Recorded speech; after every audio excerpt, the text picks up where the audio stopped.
आचिरोति हि शास्त्राणि स्वयं आचरितयः शिष्यान् अध्यापयति स आचार्य।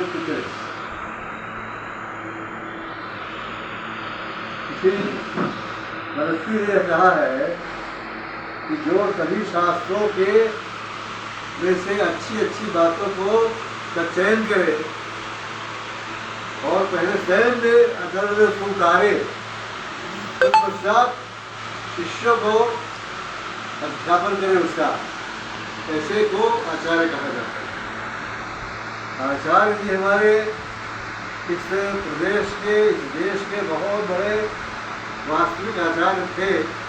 उनका शरीर अब नहीं रह गया है, किंतु वो अभी हमारे सामने ही पर मौजूद है और समर्पित यहाँ पर वर्तमान है और उनकी सारी पूजा प्रणाली यहाँ पर विद्यमान है। ये देख करके और उनकी व्यवस्था जो देख करके मुझे बड़ा आनंद आया यहाँ पर आते पर। मैं तो बिल्कुल आनंद से उत्प्रोत हो गया। और मैं आचार्य जी का एक अगला सा शिष्य रहा थोड़ी दिनों तक। बहुत कम उनके पास पहुँच पाया अपने कार्य व्यवस्थाओं के चलते, किंतु मुझे आचार्य जी की वो वाणी, आचार्य जी का ये जो स्वरूप है, जो उनका आनंदमय करने वाला, वो सामने हमारे हरी पर लगा है। और ऐसा मालूम हो रहा है कि ऐसे एक लोग बैठे हैं और ऐसे आचार्य जी हमारे गया को घोषित करते थे। आज उनकी इच्छा के अनुसार जो कार्य उन्होंने प्रारंभ किया था 40 से 50 वर्ष पहले, उस कार्य को कुछ आगे बढ़ाने का प्रयास हम सभी कर रहे हैं, करना तो चाहते हैं। हमारे अध्यक्ष महोदय उनके कई भारतपुत्र यहाँ पर वर्तमान है और वो इसको प्रयास करते हैं इसको आगे बढ़ाने का। और हम सभी मिलकर स्कूल के पीछे है वो जो करते हैं उसको हम लोग सहयोग करें। इसमें जगत का कल्याण अगर संभव है तो संस्कृत सही संभव हो सकता है। जगत का कल्याण भारत ही कर सकता है और भारत में भी संस्कृत विद्या ही कर सकती है, जिसमें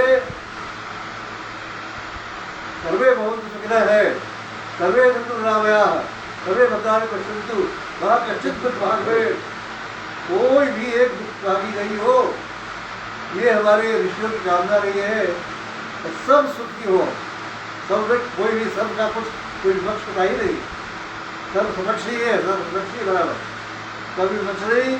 तो सर्व जो सुखी हो तो फिर उसमें तो मैं यहीं जाऊँगा, मैं कहाँ उससे बाहर रहूँगा। ये इस प्रकार से सुखी सबको देखने का हमारा जो नियम है, जो हमारा आदर्श है, ये आदर्श तभी पूरा होगा जब हम संस्कृति की ओर अपनी चले। हमारी संस्कृति संस्कृत में है, बात तो सब निश्चित हुए संस्कृतम संस्कृत था। कंप्यूटर आज दुनिया में सबसे प्रचलित वस्तु है। सारे कार्य आज सारे देश विदेश कंप्यूटर ही करते हैं।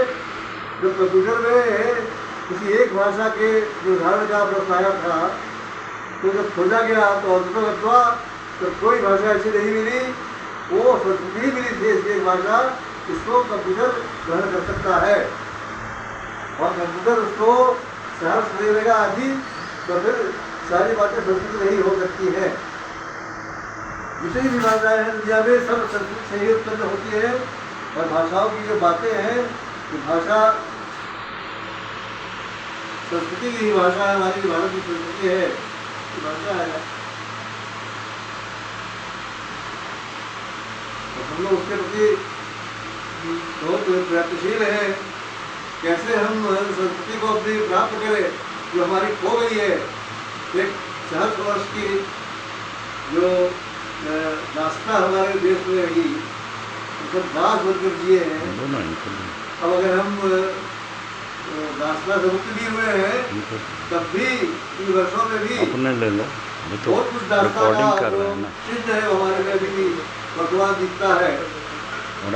निम किया इस समय की जो भारत की सरकार है वो भी यही चाहती है कि हमारी दास्ता की जो जो चिन्ह है तो हम एकदम यहाँ से बिल्कुल निर्मूल कर दे।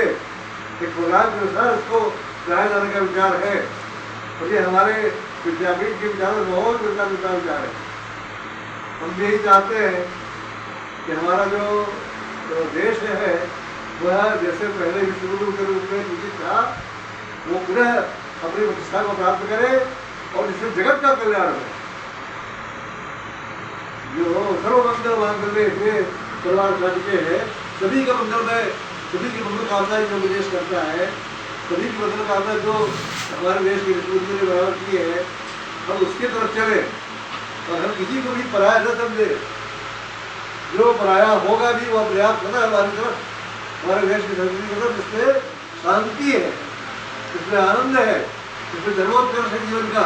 और लीजिएगा। जीवन सारे हमारे आएंगे, हमारे जितने भी विदेशवासी है, हमारे देशवासी जो दूसरी दिशा में चलते रहे होंगे, वो सब धीरे धीरे आएंगे। और हमारी ये प्रार्थना है भगवान से, चले हमारी इन योजनाओं में सफलता दे और हमारी संस्कृति का संपूर्ण रूप से विकास करे और उसकी स्थापना करे। भगवान से हमारी प्रार्थना है, वह आशीर्वाद देते हैं। मैं इन्हीं शब्दों के साथ अपने वक्तव्य को समाप्त करना चाहूँगा।